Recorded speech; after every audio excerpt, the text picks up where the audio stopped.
Boa noite, eu sou Marcos Silva de Moraes, músico, multi-instrumentista, compositor, escrevo, poeta, e nós vamos tratar do assunto chamado anarcossindicalismo. Para quem não sabe, os primeiros no Pará, o sindicalismo revolucionário, ou anarcossindicalismo, ele surgiu bem antes de todos os partidos políticos de esquerda, e antes da formação industrial se completar no Brasil e no estado do Pará. Aqui eu tenho comigo um pequeno documento, porque são mais de 100 anos da história do sindicalismo paraense, né? Aqui eu tenho um documento histórico que eu vou ler sobre a Federação Operária do Pará, a qual fiz parte, fui militante do movimento da COB, da Confederação Operária Brasileira, que foi fundada em 1906, fazia parte da Federação Operária do Pará, uma das cabeças militantes.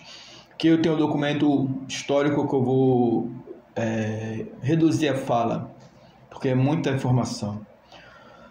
A Federação Operária do Pará ela foi fundada em 1920, com fragmentos do movimento sindical do Pará, que vem defendendo a ideia do narcossindicalismo. As organizações cooperativistas de solidariedade mútua passaram a tomar conta da consciência das suas forças políticas, junto à representação aos meios de produção, assim como a associações de socorro mútuo, várias associações de classes que deram diversos sindicatos primeiras décadas do século XX.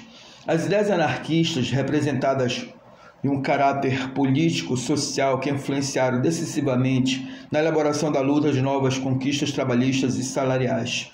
A Belle Époque, 1870 a 1912, atraídos pelos trabalho extenso e insalubre de seringais da Amazônia, imigrantes europeus trouxeram novas ideias subversivas à influência do anarquismo sindicalista que incendiava alguns recantos da Europa. Foram absorvidos aqui no norte, chegando até os portos de Belém, em épocas de trabalho, produção, exploração e exportação da gomífera. Os primeiros jornais tidos claramente como anárquicos surgiram na imprensa paraense pelos meados final do século XIX, né? Formaram-se A Voz do Povo, de 1860, A Inquisição, datada de 1870, este último anticlerical, Tribuna Operária, de 1891, O Trabalho, de 1889, e algumas publicações em italiano como Um Anniversario Reivindicazione, de 1891. No dia 1º de maio de 1892, foi impedido de acontecer devido à forte repressão policial e mais de uma forma de demonstração da ação repressora do Estado, através da polícia das primeiras décadas da República, contra o movimento operário, que já teve organizado uma agremiação política. Isso tudo mais tarde viria a favorecer o surgimento dos sindicatos da Construção Civil em 1908. Foram os anarquistas que fundaram o Sindicato da Construção Civil em 1908. O Sindicato dos Estivadores em 1914, que culminou com o assassinato do seu fundador, Paulo Vitor. Eles são unitrationistas, são os famosos ludistas, mas eles flertavam com nossas parcerias de primeiro século, né, no início do século. O mesmo ano de 1914, houve uma grande greve geral no Pará, iniciada pelos carroceiros que reivindicaram um aumento salarial e os transportes que fariam o seguinte: as primeiras categorias, como trabalhadores da construção civil, aderiram ao movimento grevista. A greve ganhou proporções e ficou conhecida como a primeira greve geral do Pará.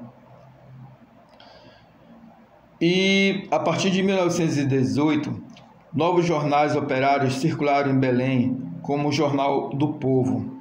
Esse ano seguinte, a revolta do grupo Aurora Libertária, do português Marques da Costa, Ângelo de Nascimento, Bruno de Menezes, o grande poeta e escritor paraense, Farias Gama, Joaquim Moraes, português, e demais gráficos meios emancipados. Depois, os jornais da imprensa socialista libertária tomaram grandes proporções de agitações das massas proletárias em Belém, como o Movimento Guajarina, A Semana, O Semeador, aliás, jornais, né? Foram confiscados pela polícia do governador Lauro Sodré, e o movimento anarcossindicalista do Pará perseguido e desmantelado pelas mesmas polícias em 1920.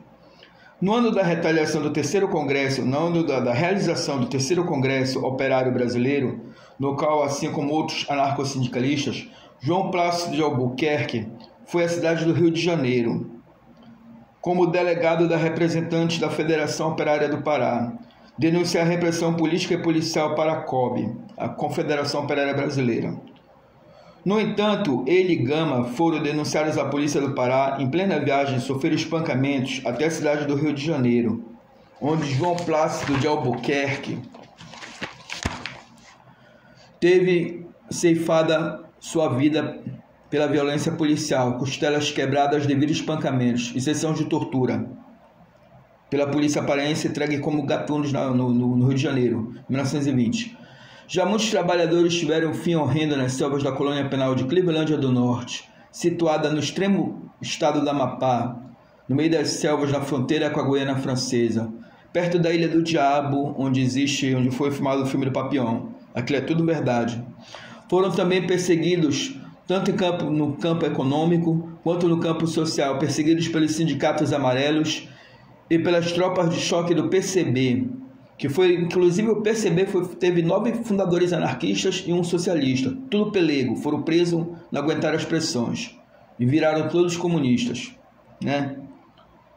Além de confrontar-se com a polícia do Estado, caíram na miséria, no abandono e na marginalidade do movimento operário. As ordens explícitas dos governadores Zacarias de Assunção, Magalhães Baratas, eram defendidas por partidos políticos da velha república, para mandarem tais elementos para a ilha do Cotijuba, o antigo presídio Cotijuba, hoje desativado.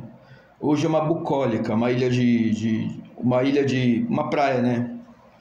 Ou colocar uma corda no pescoço dos subversivos anarquistas com uma pedra amarrada e atirá-los no meio da Baía do Guajará para que afundassem e morressem com as mãos atadas, sem a menor chance de se defender.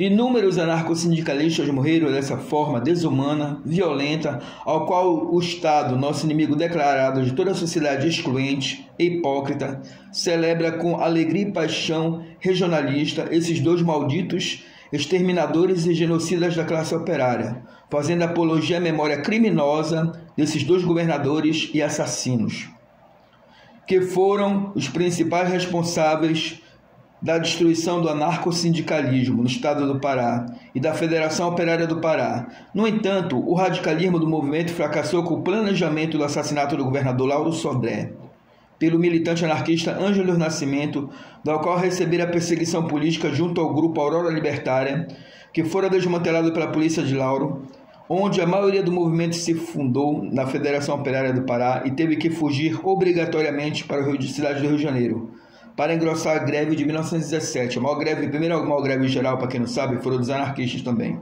Assim como a insurreição de 1918, no Rio de Janeiro.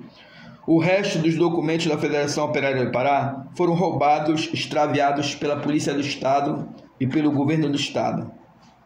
Marcos Silva de Moraes, sou eu que escrevi esses documentos aí.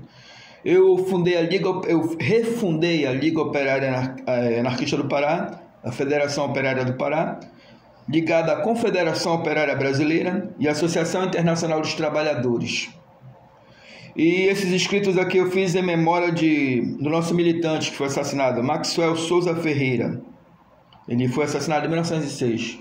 Então, para quem não sabe, tem mais esse outro documento aqui, esse outro meu livro aqui.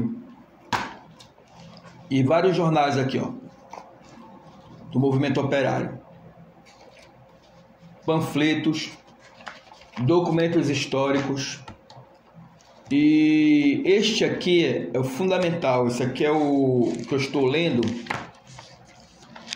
É sobre o histórico da Liga Operária Anarquista do Pará e da Federação Operária do Pará.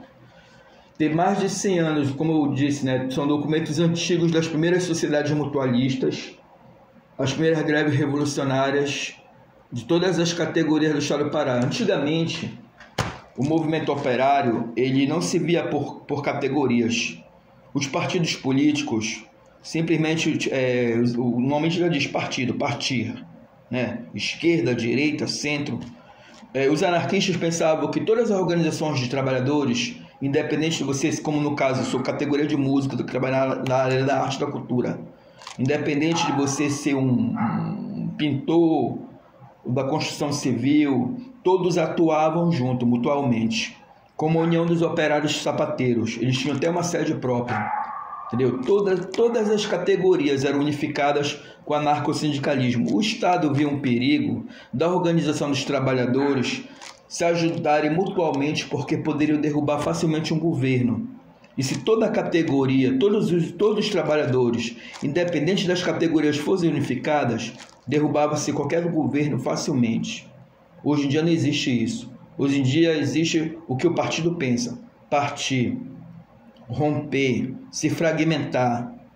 E quem perde com isso é a classe trabalhadora. E quem vai dominar o Brasil? Toda a bandidagem.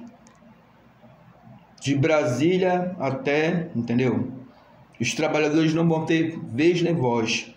E o federalismo político que nós pregamos é esse aqui, ó, o poder. O poder que os sindicatos oficiais ligados ao Estado, aos partidos, fazem é isso aqui, ó, pirâmide. Crescer mais e mais e dominar os trouxas aqui embaixo. Nós pensamos o quê? Nisso aqui, ó, federalismo, horizontalismo, poder horizontal. Enquanto os sindicatos oficiais ligados ao Estado, ao partido de esquerda, direita, centro, só pensa nisso aqui, ó, mamar na teta do Estado e subir. E por trás é um partido político apoiando, um governo mesmo corrupto. Infelizmente, para quem não sabe a história do anarcossindicalismo, uma pequena menção histórica aí aqui no estado do Pará. Muita gente alienada não sabe nem o que é anarquismo, imagina o que é anarcossindicalismo, entendeu? Boa noite e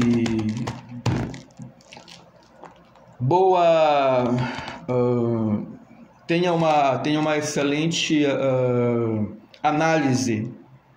Comente o que você acha a respeito disso aí, dessas formas de pensar livres, de livres pensadores e livres organizações políticas emancipadas totalmente do Estado, independente do Estado. Entendeu? Essas que foram totalmente radicalmente combatidas pelo Estado, pelos partidos e por todos os sindicatos pelegos até hoje. Bando de pau mandado, sem envergadura moral alguma. Me diga aí, questione, que nós aceitamos críticas construtivas. Boa noite.